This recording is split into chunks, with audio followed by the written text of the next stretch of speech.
जय हिंद, नमस्कार। मैं अंबर जैदी स्वागत करती हूँ आप सबका एक बार फिर से हमारे आज के खास कार्यक्रम में। और आज मेरे साथ एक बार फिर से उमेश अग्रवाल जी मौजूद हैं। उनसे हम बात करेंगे जैश ए मोहम्मद के चीफ मसूद अजहर के बारे में, क्योंकि उन्होंने बीते दिनों भावलपुर में एक गैदरिंग को एड्रेस किया जहां पर उन्होंने भारत के खिलाफ जहर उगला। मसूद अजहर वही है जिन्होंने 2001 का पार्लियामेंट अटैक और 2019 पुलवामा अटैक का जिम्मेदार है, और जिसको लेकर लगातार भारत पाकिस्तान से सवाल उठाता रहता है कि मसूद अजहर को के खिलाफ कार्रवाई की जाए। एक बार फिर से भारत ने सवाल उठाया, इसी पे हम बातचीत करेंगे। उमेश जी, बहुत बहुत आपका स्वागत है। जय हिंद, नमस्कार। जय हिंद, नमस्कार, जय सिया राम। जय सिया राम। उमेश जी, ये जो मसूद अजहर ने एक बार फिर से पब्लिकली जो गैदरिंग को एड्रेस किया है भावलपुर में पाकिस्तान में, जिसमें उन्होंने भारत इजराइल के खिलाफ बहुत ज्यादा जहर उगला है। भारत के खिलाफ उन्होंने कहा है कि उन्होंने खिलाफ और शरिया और भारत पे फतेह हासिल करने की बात की है और बहुत सारी बातें की हैं।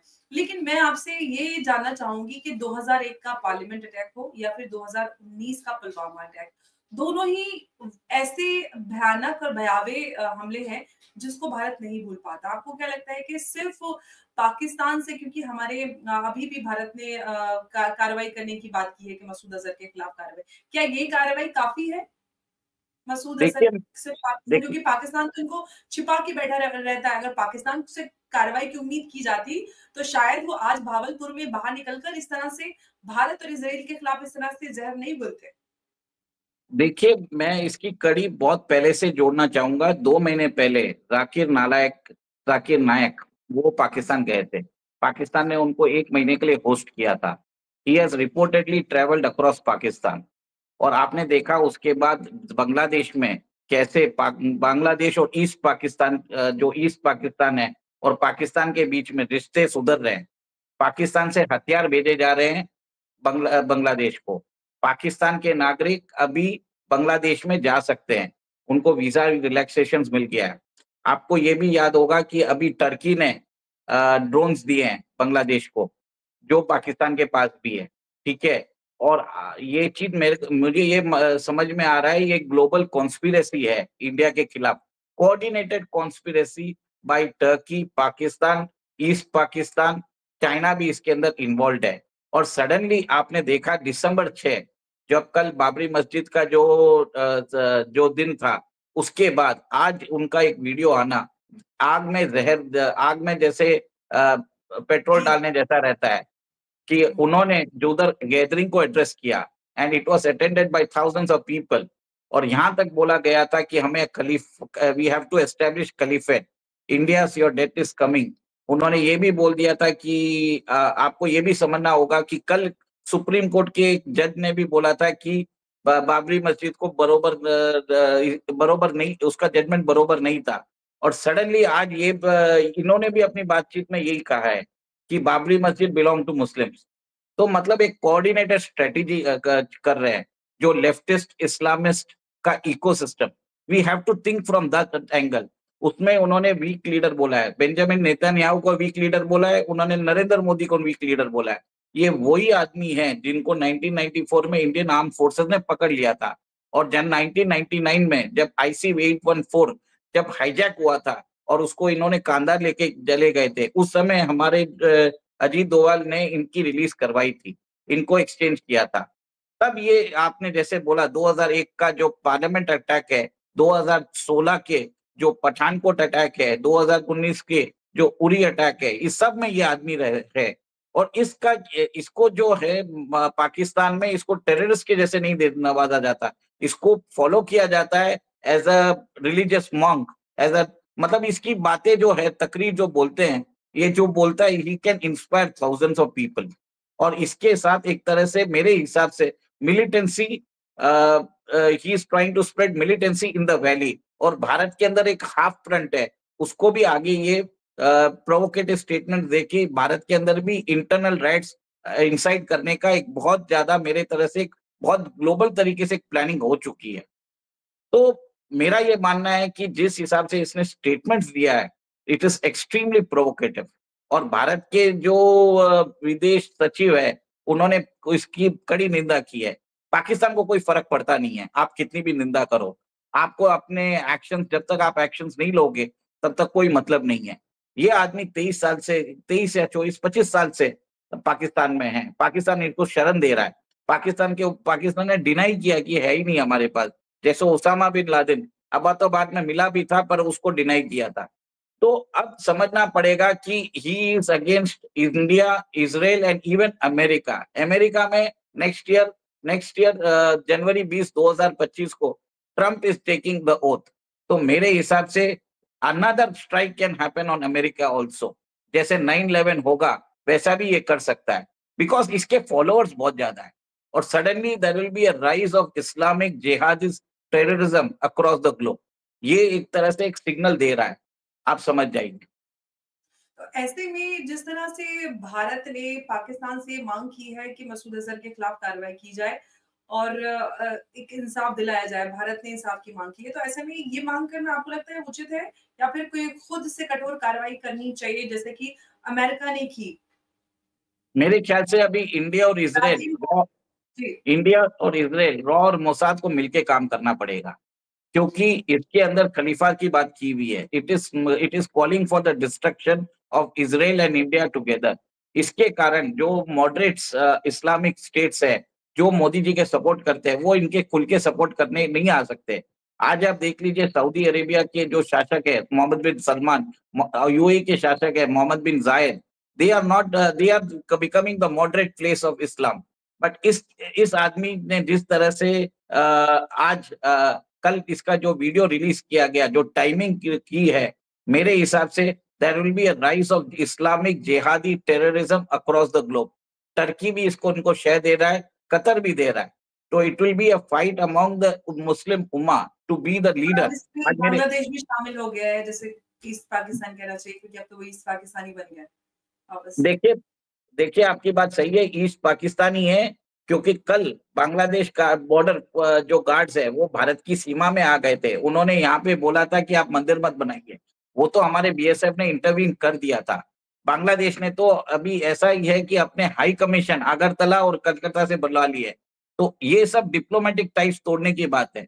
वो भारत को इंसाइट कर रहे हैं, वहां पे हमारे जो हिंदू मॉन्क्स है उनको प्रताड़ित कर रहे हैं, जो उनके केस लड़ रहे लॉयर्स उनको खत्म किया जा रहा है।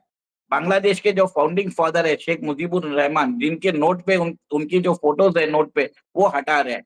एक तरह से कार्टोग्राफिक वॉरफेयर भी कर रहे हैं और एक तरह से उकसा भी रहे हैं कि भारत अगर बांग्लादेश में इन्वेजन करे तो एंटायर ग्लोबल मुस्लिम उम्मा को वो अपने भारत के अगेंस्ट कर दे। तो ये सब एक कोऑर्डिनेटेड स्ट्रेटेजी में काम चल रहा है। इसके अंदर चाइना भी इन्वॉल्व है, बाइडेन एडमिनिस्ट्रेशन यूएसए का भी इन्वॉल्व है, टर्की इन्वॉल्व है, पाकिस्तान इन्वॉल्व है। तो ये क्लियर कट थिंग नजर आ रहा है। और मेरे हिसाब से भारत और इसराइल, रॉ और मोसाद को साथ में मिलके इस आदमी को एलिमिनेट करना जरूरी है। There is nothing called peace treaty, nothing called talks with Pakistan. सीधा डायरेक्ट किल करिए। और यूएस के अंदर अगर अटैक हो जाए ट्रम्प के आने से पहले, तो यूएस ऑटोमेटिकली पाकिस्तान को खत्म कर देगा। तो ये भी हो सकता है। आपने एक बात कही कि ये एक उम्मा को यूनाइट करने की कोशिश की जा रही है भारत के अगेंस्ट, लेकिन हमने इजराइल के केस में भी देखा कि उम्मा तो वहां पे भी यूनाइट नहीं हुआ। इसराइल और गाजा कॉन्फ्लिक्ट जो रहा उसको लेकर भी सऊदी अरेबिया, ओआईसी को हम पूरे देखे एंड में आके, अब पिछले महीने ही जो ओआईसी का वहां पर रियाद में वो हुआ था उसमें जाके उन्होंने थोड़ा बोला। लेकिन उम्मा तो, क्योंकि भारत में बहुत सारे मुस्लिम कंट्रीज के इंटरेस्ट हैं, तो सारी कंट्रीज अपने इंटरेस्ट के बारे में सोचती है, कोई उम्मा के कॉन्सेप्ट पे या उम्मा के इंटरेस्ट पे तो इस तरह से वर्क नहीं करता। आपको नहीं लगता कि उम्मा का कॉन्सेप्ट पाकिस्तान में खुद ही फेल हो जाता है? पाकिस्तान में जिस तरह से आप जितने भी मुसलमान हैं उन पे जो भी जुल्म हो रहा है, पाकिस्तान के अंदर की बात कर रही हूँ, हालांकि वो पाकिस्तान के बाहर जिन मुसलमानों पे जुल्म होता है, सो कॉल्ड जैसे भारत के मुसलमान, उन पे वो बड़ी चीख चीख की आवाज उठाते हैं, लेकिन अपने अंदर जब जुल्म होता है तो वो खामोश हो जाते हैं। तो मुझे लगता है विद इन और आउट साइड पाकिस्तान उम्मा का कॉन्सेप्ट फेल मुझे नजर आता है when it comes to geopolitics. देखिए, आपको ये समझना पड़ेगा, ये सस्टेन्ड एफर्ट्स है। अगर फेल होता गया, उनको सक्सीड एक ही बार होना है, हम्म। तो ये ट्राई करते रहेंगे। और आपको मैंने ये भी बता दिया कि Maulana Masood Azhar is known as a religious monk. उनको टेररिस्ट जैसे नहीं देखते। सेकेंड, उनके बोलने पे thousands of people have attended that gathering. तो आप सोचिए, उनका एक तरह से एक जो बोलते हैं ना लादेन को भी तो सब अच्छा ही समझते थे, लादेन को कौन टेररिस्ट समझता था?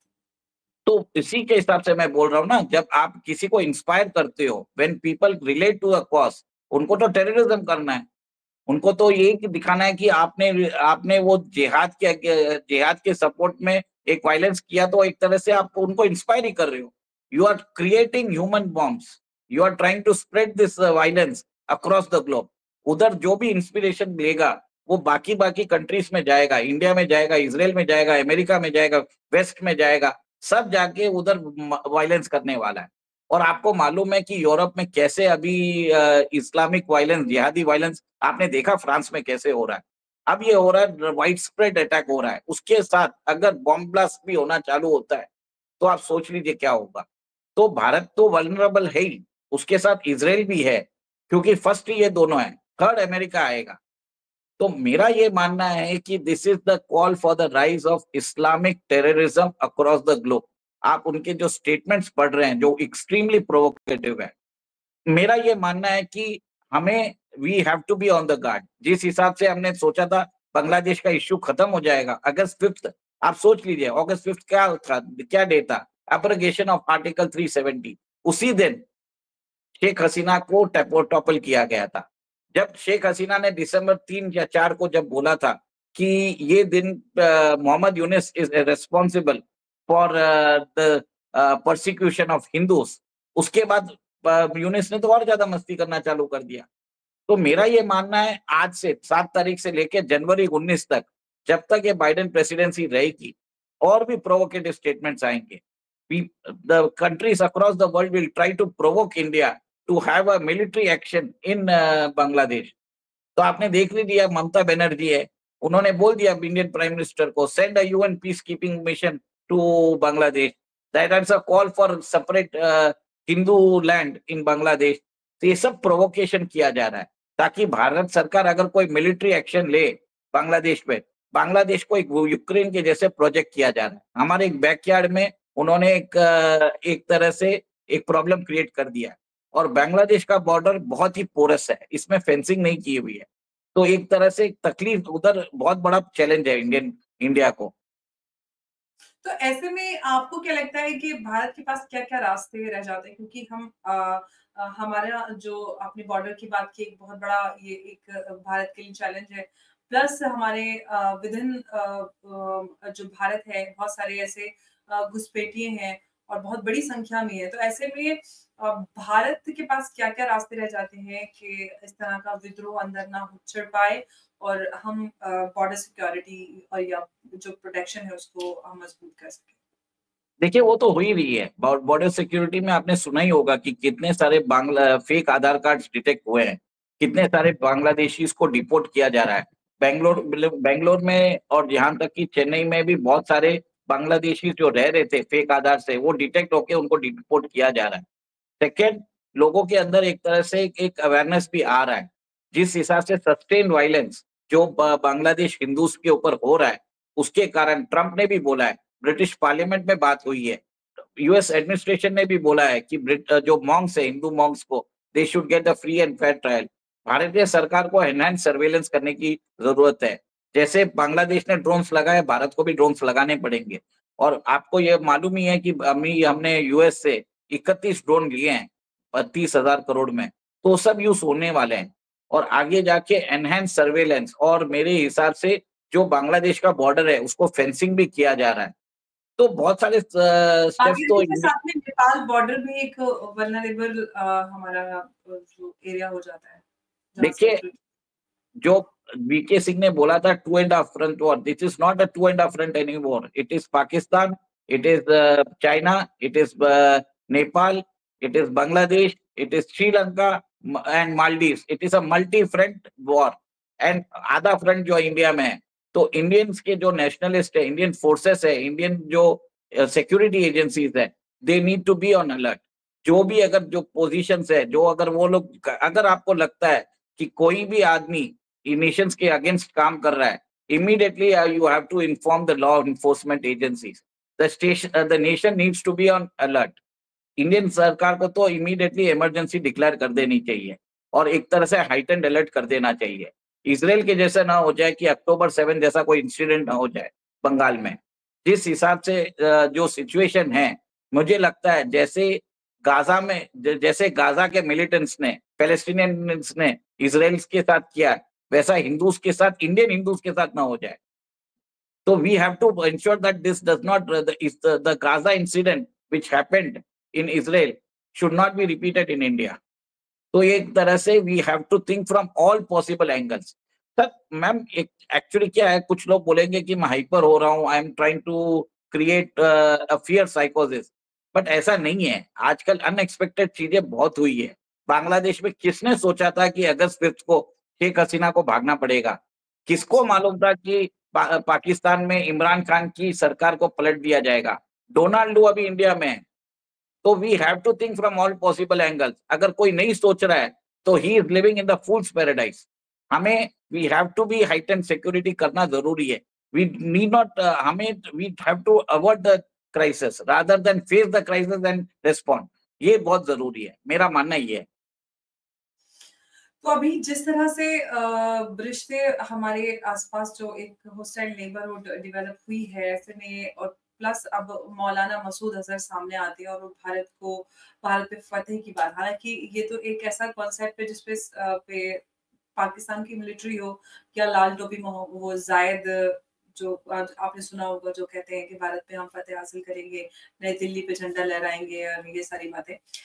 तो इस तरह की जो आवाज एक बार फिर से पाकिस्तान से निकली है। पाकिस्तान हमेशा इस बात को डिनाई करता है कि हमारे यहाँ कोई भी आतंकवादी नहीं है, जबकि मौलाना मसूद अजहर यूएन डेजिग्नेटेड आतंकवादी हैं।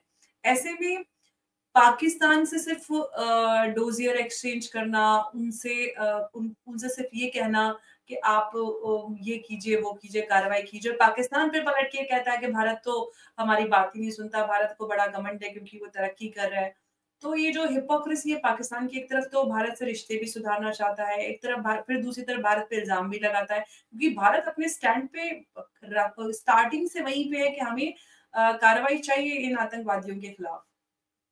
इंडियन सिक्योरिटी फोर्सेस, इंडिया का जो सिक्योरिटी एस्टेब्लिशमेंट है, उनके अंदर एक डिफरेंट अप्रोच लेने की जरूरत है। We need to develop a preemptive strike. अगर हमें लगे कि हमें खतरा है, हमें एनिमीज के यहाँ पे पहले से ही स्ट्राइक करके उनको नेस्ता नाबूद कर देना चाहिए। हमें जखम नहीं खाना चाहिए। अभी प्रॉब्लम क्या है, we are reactionary nation. We have to employ preemptive assault. जहां तक हो सके, अगर एलिमिनेट कर सकते हैं तो इन लोगों को एलिमिनेट कर दीजिए। इसराइल वही करता है। आपने देखा है कि कैसे उसने आईआरजीसी के जनरल है कासिम सुलेमानी को एलिमिनेट किया। उसने उन लोगों ने उन्होंने ईरानियन न्यूक्लियर साइंटिस्ट है उनको एलिमिनेट किया, क्लिनिकल स्टाइल में किया है। तो हमें अभी क्या है, we I recommend a deeper cooperation between रॉ एंड मोसाद। और उसके हिसाब से अगर हमें लगता है कि अगर प्रॉब्लम है, वी शुड स्ट्राइक।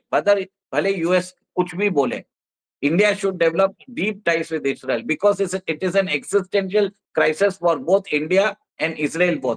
क्योंकि इन्होंने तो डिक्लेयर कर ही दिया है, we want to establish a caliphate, it's a call for गजवाए हिंद। और क्या चाहिए आपको? आपको पाकिस्तान का पानी बंद करने की जरूरत है, वहां पे बलोचिस्तान के लोगों को आपको सपोर्ट करने की जरूरत है। You have to support the revolutionaries in Sindhu Desh. You have to have a greater cooperation with the Pakistan with the Afghan forces. जहां तक हो सके अभी करना जरूरी है। आप अगर चुपचाप बात करते रहेंगे कोई मतलब नहीं है। This is not a time of diplomacy, it is a time of action. इस टाइम पे अजीत डोभाल को एक्शन में रहना चाहिए। जयशंकर को सिर्फ मीडिया के सामने बैठा के डिनाई करने के लिए रखना चाहिए, मेरा ये मानना है। जो पाकिस्तान करता है, we have to do the same thing. और हमने को we don't need to take a responsibility. जैसे वो करते हमें भी वो करना चाहिए। जब होगा, जब उनके भी वहां पे लोग मरेंगे, जब समझ में आएगा। देखो, हम I do not advocate violence, but जिस हिसाब से बांग्लादेश में हो रहा है, वी किसी भी इंसान का खून खौल जाता है। सस्टेन वायलेंस हम सुन रहे हैं। आप सोचिए, पहले उनके दुकानें लौटी गई और अभी हिंदू मॉन्क्स को जाने भी नहीं दिया जा रहा। उनके पास वैलिड लाइसेंसेस होने के बाद, वैलिड परमिट्स होने के बावजूद भी बांग्लादेश उनको रोक रहा है। तो कहीं ना कहीं पाकिस्तान में अगर कुछ करके बांग्लादेश अपने आप ही चुप बैठ जाएगा। मेरा एक चीज मानना जरूरी है, we should set an example. अभी एक टाइम है कि भारत को एक्शन लेना जरूरी है, रिएक्शन नहीं करना है, मेरा ये मानना है। एब्सोल्युटली, क्योंकि मुझे लगता है कि हम एक बड़ी कंट्री होने के नाते हम डिप्लोमेसी और हम डोज़ी और ये सारी चीज़ों में उलझ जाते हैं, लेकिन पाकिस्तान जैसे कंट्री वो एक तरफ इन आतंकवादियों को पालता-परोसता है, भारत के खिलाफ आतंकवाद को फै करवाता है और उसके बाद ये डिनाई भी कर देता है कि हमारे पास तो कोई आतंकवादी नहीं, फिर वो आतंकवादी निकल कर बाहर पब्लिक गैदरिंग को एड्रेस करते हैं और भारत के खिलाफ ज़हर उगलते हैं। तो ये जो पाकिस्तान की हिपोक्रेसी या डबल स्टैंडर्ड की हम बात करते हैं, वो अब चलने वाला नहीं है और मुझे लगता है कि हमको भी टिट फॉर टैट की पॉलिसी अपनाने की ज़रूरत है। इस तरह के नॉनसेंस और इस तरह के जो एलिमेंट्स हैं उनके खिलाफ कार्रवाई करने के लिए। लेकिन इमीडिएटली क्रिकेट टाइज जो पाकिस्तान के साथ चैंपियंस ट्रॉफी है, Bharat should not participate in that. We have to ensure that Pakistan does not gain any revenue from any activities which are connected to India. Of आप कोर्स वो उनको hybrid model fix हुआ है to 2027 तक के लिए। जरूरत ही नहीं है। अगर भारत 27 खेलेगा ही हो नहीं, गया। भारत अगर खेलेगा ही नहीं तो पाकिस्तान का दिवालिया तो ऐसे ही निकल जाएगा।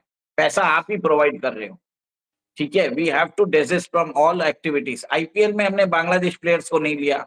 We do not take the Pakistan players. Why do we need to play cricket with them? एक तरह से डिसरेस्पेक्ट है। जो हमारे सोल्जर्स है वैली में मर रहे हैं, this is absolute disrespect. The cricket fraternity जो अगर देशभक्त है वो इंडिया पाकिस्तान मैच देखेंगे भी नहीं।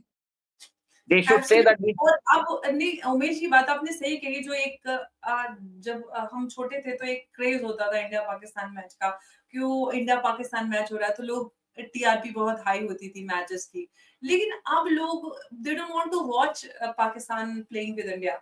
सवाल ये है कि when it comes to India Pakistan cricket match and all, तो ये जो आपने रेवेन्यू प्रोवाइड कराने की बात की, ये बात सिर्फ और सिर्फ ये नहीं कि हमारे सोल्जर्स मारे जा रहे हैं। सोल्जर्स हमारे उनकी जानें जाती हैं, वो वीर गति को प्राप्त होते हैं, लेकिन उससे भी आगे बढ़कर ये हमारे देश को के ऊपर कब्जा करने की सोच रखते हैं और ये हर एक पाकिस्तानी इस बात में विश्वास रखता है कि एक दिन हम गज़वा हिंद करके भारत के ऊपर फतेह हासिल करेंगे। तो ऐसे में ये हर एक भारतीय की ज़िम्मेदारी है, चाहे वो कोई क्रिकेट प्लेयर है या कोई आम नागरिक है या कोई भी है, कि इस तरह की सोच रखने वाले के साथ कोई भी रिश्ता नहीं रखा जाएगा। देखिए, गवर्नमेंट के कुछ एस्टेब्लिशमेंट्स में भी है जो पाकिस्तान के साथ बेहतर रिश्ते की बात कर रहे हैं, ठीक है। ऑपोजिशन तो है ही पाकिस्तान के साथ मिला हुआ। अमन की आशा के बहुत सारे एक्टिविस्ट है, जो लेफ्टिस्ट है, जो कम्युनिस्ट है, जो जिहादिस्ट है, तो वो तो बात करते रहेंगे। अभी उनको ऐसा अगर इतना ही उनको अगर रहता है तो उनको सियाचिन ग्लेशियर पे भेज देना चाहिए। Let them go to the Siachen glacier. उनको मालूम पड़ना चाहिए कि क्या प्रॉब्लम्स होते हैं। आप अपने ड्राइंग रूम में बैठ के सब बात कर सकते हैं। मैम, आज आज December 7 है। Today is the flag day, army का फ्लैग डे। आज के दिन we have to remember people who have lost the life in defending our motherland. वो छोड़िए, imagine people who have sustained injuries, they have lost the limbs. उनको कितना दर्द होता होगा। We have to remember them. जो मार्टर हो जाते हैं उनको तो हम रिमेंबर करते हैं, but surviving soldiers, we have to think about them also. We have to think about the families. We have to think about the families who have lost their sons, who have lost their daughters.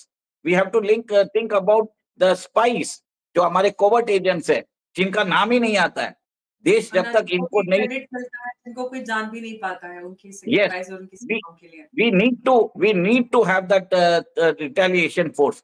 मैं समझता हूं कि बहुत लोग मुझे बोलेंगे war monger है in other things, पर आपको समझना पड़ेगा जब आपके ऊपर एग्जिस्टेंशियल थ्रेट्स आ रहा है और आप आंख बंद करके देख रहे हो तो ये किसी का उसको भला नहीं होता। आपको मालूम है अफगानिस्तान में क्या हुआ? जैसे ही तालिबान आया, उन्होंने तो अभी तक वहां पे इवन फीमेल्स को बोल दिया कि आप हेल्थ प्रैक्टिशनर्स नहीं बन सकते। आप सोचिए वहां पे फीमेल्स को क्या प्रॉब्लम्स होने वाले हैं। तो ये एक तरह से जिहादी terrorism, rise of Islamic terrorism is a cancer. और मेरे हिसाब से जिस हिसाब से रिफॉर्म्स हो रहा है सऊदी अरेबिया में, यूएई में, वो उसको प्रोपोगेट करना जरूरी है। India needs to ensure that कि यहाँ पे जो प्रॉब्लम्स क्रिएट कर रहे हैं, जो ये नेशन है, टर्की है, कटार है, पाकिस्तान है, इन लोगों को we have to take to task. और जब डोनाल्ड ट्रंप आएंगे तो India, Israel and USA needs to work together to tackle Islamic terrorism across the world. ये मेरा मानना है। देखिए मैम, लोगों को लगेगा कि मैं बहुत ज्यादा पैशनेट हूं, मैं बहुत ज्यादा चिल्ला रहा हूं, पर आपको अगर समझना पड़ेगा, अगर किसी एक एक काम करिए, just go and meet one person who has lost his limbs while defending the country. हमारा एक शो जाता है डीडी नेशनल पे, सीखो भविष्य नए भारत का, उसमें ऐसे कई सारे सोल्जर्स को हमने इनवाइट किया था एज गेस्ट, जिन्होंने अपनी लिम्स और इनफैक्ट आर्म्स और पूरा कई सारे इस तरह के, तो मैं सोचते मुझे उन लोगों की, आप उनकी बात करें तो मुझे मेरे आंखों के सामने विजुअल्स घूम रहे थे, और जब हम रिकॉर्डिंग शूटिंग चल रही थी तो believe you me Umesh ji, audience में बैठा हर एक इंसान उनको देखकर और सुनकर रो रहा था। इतना देशभक्ति और भावुक हो जाते हैं लोग जब हम इस तरह के सोल्जर्स को अपने आंखों के सामने देखते हैं, और उनका जज्बा इतना हाई होता, कहीं पे ये नहीं लगता कि उनकी टांग हाथ नहीं है, उनमें वही पैशन, वही देशभक्ति, और कोई भी उनके हौसले में जरा सा फर्क नजर नहीं आता। तो हमें ऐसे लोगों को देखकर हमें सोचने की और आगे कदम उठाने की जरूरत है कि कैसे कैसे हमारे देशवासी, हमारे सोल्जर्स, हमारे देश की सुरक्षा के लिए अपनी जान गंवाते हैं, और हाथ पैर से वो बिल्कुल ऐसे हो जाते हैं कि, लेकिन फिर भी वो जज्बा उनका नीचे नहीं जाता। तो हम एटलीस्ट हम एक एक्शन तो ले सकते हैं इस तरह की, जो कंट्रीज हैं जो हमारे देश के खिलाफ अंबर अब सोचती हैं। अंबर जी, मैं चाहूंगा कि वो आप डिस्क्रिप्शन, जो आप जो शो की बात कर रही है, वो डिस्क्रिप्शन में डालिए। और मैंने जी जब बिल्कुल। एक सिक्योरिटी फोर्सेस जो इंसर्जेंसी बैटल्स में जो काम कर रहे थे, कमांडो से पूछा था कि how do you feel when you are there, when you are fighting the insurgency. वो बोलते हैं हम तो सिर्फ जाते हैं डिफेंड करने के लिए। टेररिस्ट को बोला जाता है कि आप उनके सीने में गोली मत मारिए, आप उनकी आंख में गोली मारिए, क्योंकि एक आदमी अगर डाउन होता है तो उसको संभालने के लिए दो ऑफिसर और उसकी जान बचाने के लिए रहेंगे।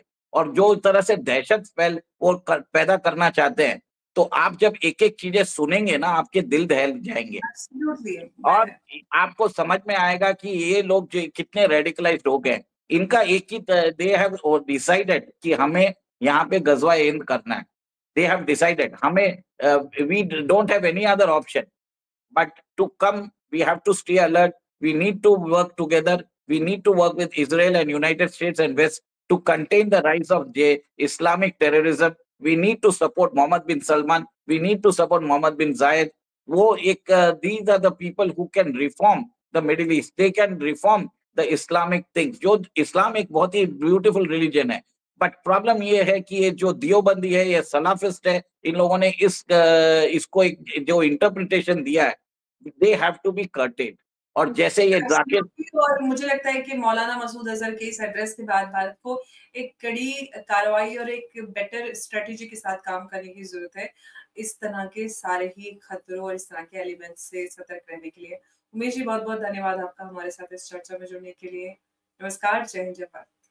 जय हिंद, जय भारत।